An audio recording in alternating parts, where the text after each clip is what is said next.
I tend to worry a lot about a lot. I tend to think thoughts that my inner being doesn't think, which results in a feeling of worry to me, which is my indicator that I'm off base from who I really am. Absolutely. Okay, so is there ever a point at which you can even not have the thought to begin with? Law of attraction got hold of it. So rather than trying to stop the car once you're at the bottom of the hill, just let it hit you and drown you and beat you up and suffer over it, and then come away with it from that experience with wisdom. I did not like that. I don't think I'm going to do that so much anymore. I'm going to step out in front of it before it has all that momentum going. It's just using your logic to realize it. Now you have this premise, it will really serve you. Do you know how many thoughts you don't have to sort out anymore? You don't have to debate with the world the rightness or wrongness of every issue that has ever been out there. You don't have to discuss that anymore.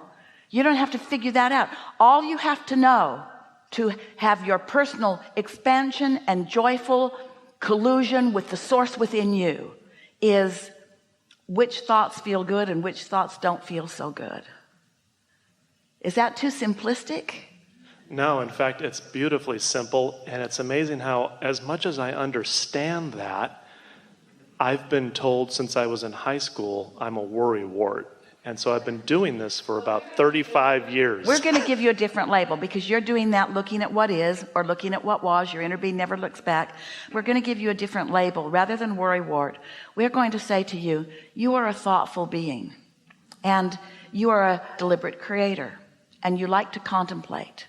And when you use that skill to contemplate from the satisfied up part of the scale rather than from the unsatisfied down part of the scale, you're going to find such satisfaction on steroids with those thoughts that you are thinking. So the opposite of a worrywart is a very clear-minded being who is accessing the energy that creates worlds to flow toward your creative endeavors. That's who you are. And when you do other than that, it sucks, it feels bad, and you use words like worry. All worry means is that you want something different than you're worried about. Do you know? Oh, you're going to like this because this speaks to who you are powerfully. Every subject is really two subjects, wanted and absence of what is wanted. So when you are in contrast, in the middle of contrast, worrying, feeling worry because you're there, you know what else is happening at the same time? As you are focused upon the problem, which is why you worry, you are creating the solution at the same moment. Thank you very much. Thank you very much. We really mean that. Thank you very much. While you are stewing over the problem, you are creating a solution, which is the expansion of the universe. So you might just think about that while you're worrying. Hey, I am creating the solution here, and while I can't see it because I'm so actively intertwined with the problem, when I let this go, since I own this, and since my inner being is all over the solution, and my inner being is revealing to me things about the solution all day, every day, in the absence of my worry, the solution will occur to me. And you know what that'll make you do? We want this to happen to you. We want you to feel about your worry like we feel about your worry. Thank you very much.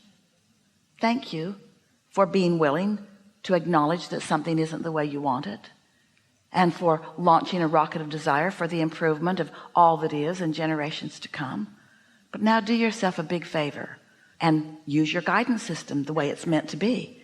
As soon as you can, turn your attention toward what you're wanting. And so sometimes those subjects that you've worried about for a long time, they'll keep coming to you, so you can just sort of chip the edges off of them a little bit at a time.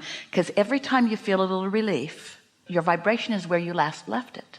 Don't ask yourself to defy the laws of the universe. Don't ask yourself to stand at the bottom of the bay and stop that momentum. Stop it sooner.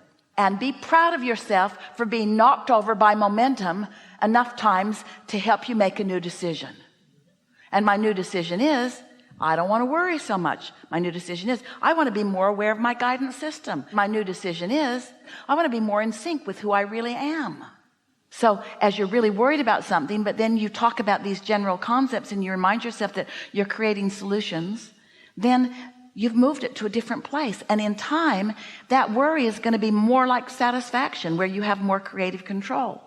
When you find yourself comfortably resting in satisfaction, where you are in the control of whether you go more or less satisfied, in this satisfied end of the equation where there's no resistance, momentum picks up speed so quickly. You know why? Your inner being's all over it. That's what your inner being's been knowing. And when you turn in the direction of what your inner being knows, ooh, that's why people will say, I languished all my life and then I had my breakthrough and I was an overnight success. And we say, no, you weren't. You had all that contrast that set you up for that. But you don't have to pay any more price. You've already created it. It's in your vortex. Now just let it rip. That helps me. Thank you.